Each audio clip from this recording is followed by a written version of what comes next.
Здравей, ще се представиш ли? Здравейте, Мариана Мръвкова съм, Външна академия България. Може ли да ни разкажете за вас как премина първия фестивал в Горна Оряховица? Здравей, здравей!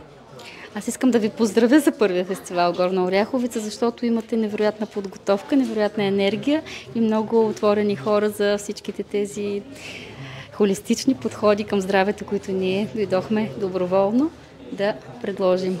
Вие 2 дена измерихте всички енергийни центрове на хората и бяхте една от най-желаните лектори в първия фестивал Здравей, здраве!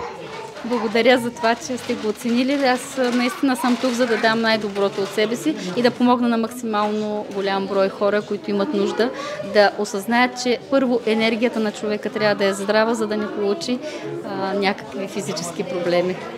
Горна Оряховчина има ли енергия? Енергията е навсякъде около нас. Ние самите сме енергия. Енергията е вечна. Животворната енергия е в нас, докато сме здрави, хармонични и ние има на този свят. Но дори да си отидем, тя продължава да съществува, защото е във Вселената. Какво бихте ни пожелали за следващия фестивал? Приемаме и критика. Критика нямам никаква. Пожелавам ви да сте така вдъхновени и да продължавате да държите буден българския дух. Благодаря ви.